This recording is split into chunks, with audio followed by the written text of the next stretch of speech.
아니면 일부러 제품을 몇 장만 딱 생산을 해가지고 와 이것 봐라 우리가 완판했다 잘 팔리고 있다 이런 식으로 허세를 부리는 걸로 생각했거든요. 그런데 한 게시판에서 유니클로 불매운동이 끝나가는 거 아니냐 라는 글을 보고 유니클로 홈페이지에 딱 들어가 봤는데 몇몇 제품들에 한해서는 그 말이 진짜 맞더라고요. 그래서 여러분들께 간단하게 콤비네이션 후리스 재킷이라는 가을 신상품에 대한 평판이 어떤지 유니클로 홈페이지에 가서 상품 평과 소비자 동향을 소개해드려 볼까 합니다. 사실 저는 상품 평들을 보니까 막 화가 나서 막말이 나오려는 걸 겨우 참았는데 과연 저만 그런 건지 우리 시청자분들은 어떠실지 궁금하네요. 이 콤비네이션 후리스 재킷이라는 상품이 인기가 엄청 좋다는 얘기가 있어서 이렇게 유니클로 홈페이지에 들어가 봤는데 딱 보니까 이게 뭐 특별히 이쁜 디자인도 아닌 것 같아요. 가격도 5만원이면 싼 편은 아닌 것 같은데 이게 왜 이렇게 인기가 좋을까요? 자, 이렇게 쭉쭉 상품평이나 댓글들을 보면 기가 막히더라고요. 무조건 사세요. 매장에서 지금 입고 있는데 너무 이쁨. 무조건 사라네요. 나는 이 시국에 사서 쟁여놔야지. 이번 가을 이걸로 나버리기 개꿀. 그 다음에 인터넷 주문하고 매장 가서 실물 봤는데 어쩌고저쩌고 만족해한다는 별점 5개를 줬네요. 카키 3XL 얼른 푸세요. 검정색 샀잖아요.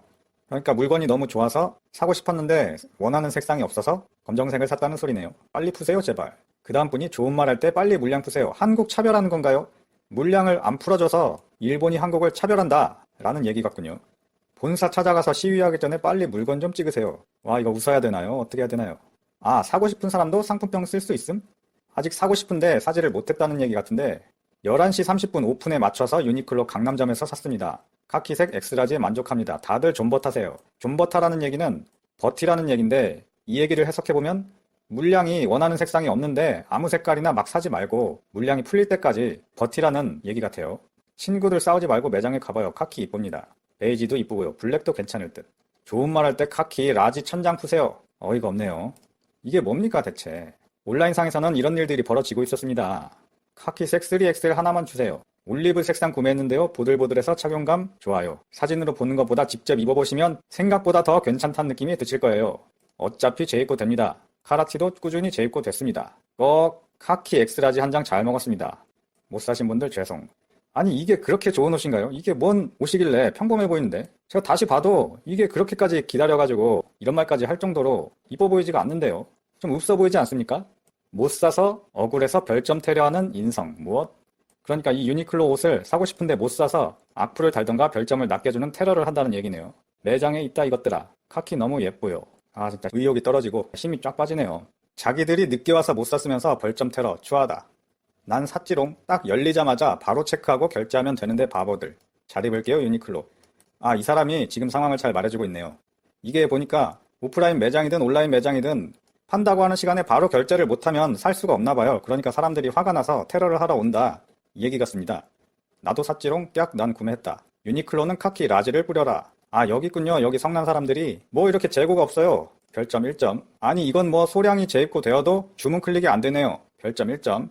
카키 더 풀어주세요. 아침부터 대기 타고 있는데 별점 1점. 지금 상황이 일각에서는 열심히 불매운동을 하고 있는데 일각에서는 이렇습니다.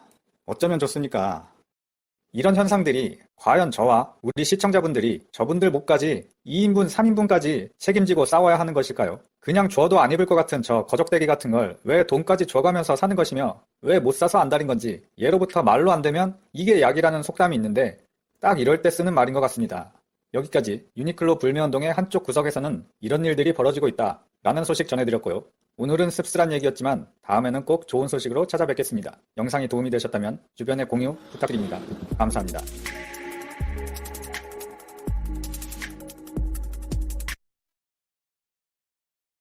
네, 작년 같은 기간에 비해서 무려 58%나 줄어든 것으로 나타났습니다.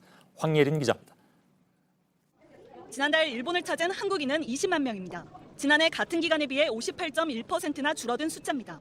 지난 7월에는 지난해 대비 7.6%만 줄었는데 8월에는 48%가 줄어들더니 이번에는 거기서 또 10%포인트가 떨어진 겁니다. 일본 정부 관광국이 통계를 공개하기 시작한 2003년 이후 세 번째로 낮은 수치입니다. 앞선 두 차례는 동일본 대지진 직후였던 2011년 4월과 5월로 66.4%와 58.3% 감소를 기록했습니다. 하지만 이후 일본 관광이 흔해지면서 특히 올해 들어선 일본 정부가 수출 규제를 시작하기 전까지 매월 56만 명 밑으로 떨어진 적이 없습니다. 다만 이 같은 한국인 관광객 급감에도 불구하고 일본을 찾은 전체 관광객 수는 지난해 같은 기간에 비해 5.2%가 는 것으로 집계됐습니다. JTBC 황예린입니다. 예, 막 불붙기 시작하던 일본 제품 불매 운동에 기름을 부었던 기업이 있죠. 일본 유니클로의 창업자가 아베 정부에 대해서 쓴소리를 쏟아냈습니다. 이대로 가다가는 일본이 망한다는 겁니다. 다만 이것이 한국 시장을 의식해서 나온 발언은 아닌지 들여다볼 필요는 있습니다. 김혜미 기자입니다. 지금의 일본은 최악이다. 유니클로의 창업자이자 모기업 패스트 리테일링의 회장 야나이 다다시가 내린 진단입니다. 야나이 회장은 잡지와의 인터뷰에서 일본이 최근 30년간 쇠락하고 있으며 아베 정부의 정책은 실패했다고 비판했습니다. 재정 확대 정책인 아베노믹스는 돈을 쏟아부어 성과를 내는 것처럼 보였을 뿐 경제를 성장시키지는 못했다는 겁니다.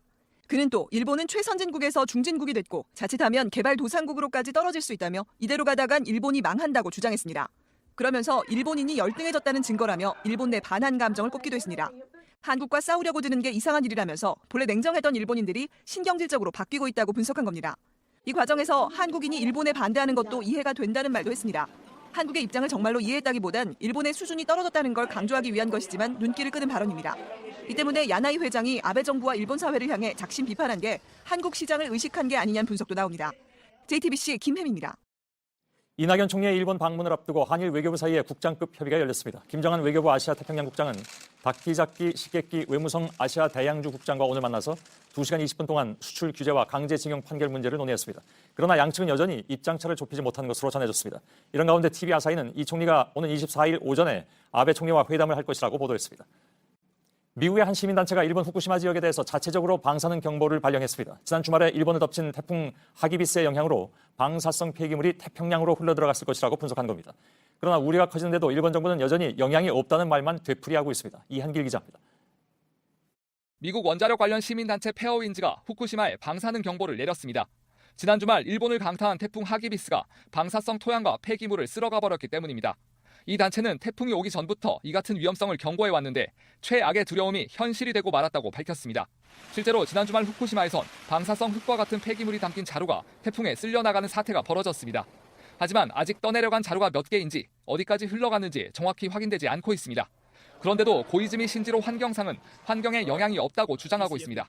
우리 정부는 오늘 일본과의 국장급 협의에서 이번에 떠내려간 방사성 폐기물과 관련된 정보를 공유해달라고 요청했습니다. 시민단체 페어윈즈는 또 태풍 하기비스로 후쿠시마 원전이 손상됐을 가능성이 있다고 밝혔습니다. 실제로 태풍이 지나갈 당시 후쿠시마 제1원전에선 10건의 누수 경보가 울렸습니다. 이에 대해 도쿄전력은 오염수가 아닌 비물로 추정된다고 해명한 바 있습니다. JTBC 이한길입니다. 한편 태풍 하기비스가 일본에 남긴 상처는 예상했던 것보다 훨씬 크고 깊은 것으로 보입니다. 사망자와 실종자가 100명에 가깝습니다. 국내 또 수색과 구조 작업을 요청해온 건수가 2011년 동일본 대지진 때를 넘어섰습니다. 윤서영 특파원입니다. 태풍 하기비스의 경로는 이전 태풍들과 달랐습니다. 태풍이 비껴가던 도호구 지역을 덮쳐 많은 비를 뿌리면서 피해를 키운 겁니다. 미야기현의 마루모리정엔 기상 관측 사상 가장 많은 588mm가 하루 새 내렸습니다. ここまで氾濫したことはなかったので、特に向こうの阿久津地区なんてのは本当に建物丸々流されちゃった。 일본 국책연구소는 100년에 한 번도 찾아오기 힘든 비라는 분석을 내놨습니다. 이 때문에 하기비스가 지나간 지 사흘이 됐지만 사망자와 실종자 수가 계속 늘어나 90명에 달하고 있습니다. 특히 동일본 대지진의 피해 지역인 후쿠시마현에선 이번에 또 27명이 사망한 것으로 확인됐습니다. 각지에서 구조와 수색을 위한 병력 파견 요청이 쇄도하자 일본 정부는 자위대 예비군까지 소집했습니다. 2011년 동일본 대지진 때 이후 처음 있는 조치인데 요청을 해온 현의 숫자는 대지진 때 7개 현보다 많은 12개 현입니다. 침수 피해를 입은 호쿠리쿠 신칸센은 최대 2주간 운행이 어렵고 히타치 제작소 등 공장들도 멈춰섰습니다. 이에 따라 하기비스로 인한 손해액이 보험액 청구 기준으로 많게는 10조 원을 넘을 것이라는 추정까지 나오고 있습니다. 도쿄에서 JTBC 윤서령입니다.